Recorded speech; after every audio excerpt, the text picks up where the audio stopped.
vend ku nuk jepet llogari për asgjë. Në fakt, lideri i opozitës Sali Berisha sot ka folur për nevojën e rikualifikimit veprës penale. Ndjekim pak se do të pyes drejt për drejt avokat.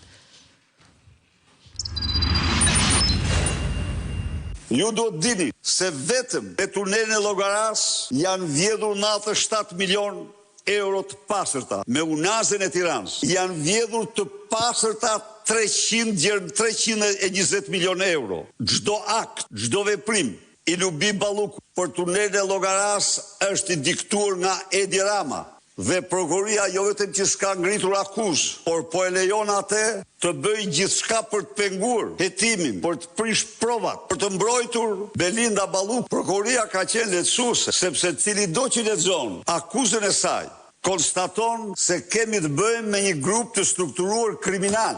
Kërkoj me urgjencë rinvlerësimin, rikualifikimin e veprës tyre. Balluku, Edi Rama, Elvis Berberi, kryetare të KVO, kanë qenë një grup. Se si mbajnë të gjithë të pandehur dhe nuk kualifikohen grupi strukturuar kriminale apo organizatë kriminale, atë unë nuk mund ta them. Ka delegu. Avokat, thënë nga lideri i opozitës ke tendencën ta lexosh në mënyrë politike, nga pikpamja juridike.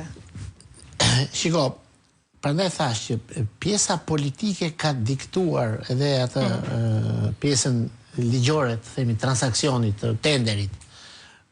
Shkelje barazis në tender apo ankande publike është dispozit, është përdorimi detyrës posaçërisht për Komisionin e Verifikimit të Ofertave, i cili ku e shkel barazin në tender, duke favorizuar një kompani e cila nuk ka kualitetet e një kompanie tjetër, si në çmim, si në cilësi e gjitha dhe e skualifikon në bazë dokumentacion, sepse është pikërisht ky komision që e shkel drejt për së drejti barazin në tendera. Ministri nuk ka lidhje. Dhe po ta shikoni me vëmendje, në tenderat që janë bërë në vite, janë marrë gjithmonë zëvendës ministrat, që kanë qenë në krye të Komisionit të Verifikimit të Ofertave, sepse kështu ka qenë praktika, nuk është marrë asnjëherë ministri me këtë punë. Kështu e kanë bërë, pra këta kanë deleguar firmën.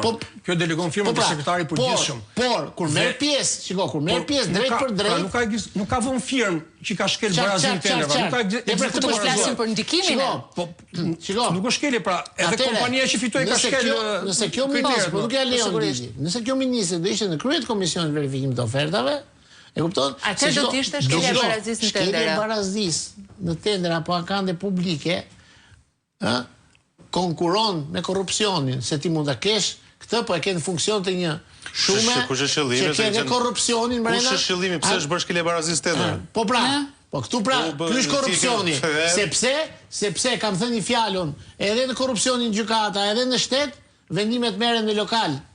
Atje vetëm shpallen në sallë të gjyqit ose siç po e tregojnë mesazhet. Këto janë biseda të bëra jashtë institucionit, pazaret, e kupton? Dhe marrim trajtën zyrtare me këto dokumentat që bën tendrat në një tjetër. Ndërkohë që Belinda Balluku në të gjitha këto raste vërtetohet ndërhyrja drejt për drejt në përzgjedhjen e kompanisë, që dihet që kompania që është përzgjedhur ka lënë lesht e kokës aty. E kupton? Kjo do hetim. Mund ta ketë bërë nga dëshira për të bërë punë të mirë. Spaku nuk po bën një hetim objektiv. Me të ndjerë kishte gjërat, si thoshte nuk e ndjej këtë. Pra kishte edhe një instinkt të vlerësuar. Ndjesinë kishte Spaku për shembull juridikisht, një prokuror që do ta hetojë çështjen në mënyrë objektive dhe të gjithanshme. E kupton? Duhet të kishte bërë letër porosin kompanisë turke. Sot. Si? Kompanisë turke për të pyetur në lidhje me këtë.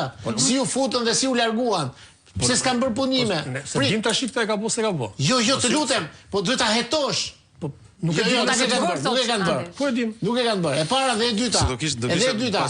Në rast se kryeministri, në rast se kryeministri i drejtohet kushtetueses, edhe për ta vënë në presion, që ti thot, kthem as vend kryeministrin në detyrë, atëherë këtu Spaku duhet të ndalet dhe të filloj procedurën parlamentare. E kupton? Të kërkoj ma sigurimi, po priti, se shiko, sepse oportunizm, kur është hapi tjetër? Nëse i rëzohet kjo, po da vendim kushtetusja, mirë, ma që do në fund të, po da vendim kushtetusja, ma çfarë ndodh? Po da vendim kushtetusja, pastaj Spaku i vështirësohet kjo punë. Çfarë ndodh? Sepse do thotë të kthehet në detyrë, thot. Po kthimin në detyrë, shiko Genzin, dhe herë. Këta duhet të mbrojnë punën e tyre Spaku, të mbrojnë fabulën e akuzës, sepse këtu po del që kjo thot duhet vinë detyrë, thot. Si do vinë detyrë është në akuzë? Çfarë ndodh nëse gjykata kushtetuese e kthen? Ajo nuk më thotë që si kanë bërë ato biseda. Kush?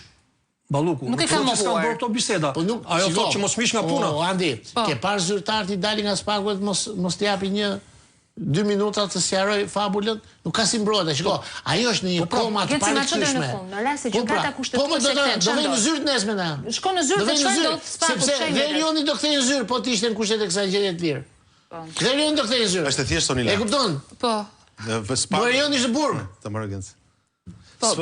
Gjykata kushtetuese ka në tavolinë për të marrë vendimin që ose SPAK duhet të shkrihet, nuk duhet të ekzistojë, sepse bëri grusht shteti shkelje të rëndë të kushtetues dhe cënimit të demokracisë dhe duhet shkrihet, ose nga ana tjetër Edi Rama të nesërmen duhet të jap dorëheqjen. Sepse ka 2 vendime antikushtetuese. Jo vetëm antikushtetues me Jovelin, antikushtetues pikërisht pra janë 2 vendime kushtetuese. Kjo është një shkelje kushtetuese që nuk ka për të ndodhur sepse dihet se janë shumicat në parlament që ai vot beson, por është edhe akti moral dhe politik që duhet bëj kryeministri, sepse përfundojmë tek ai organizata e strukturuar kriminale ku vetëm sot me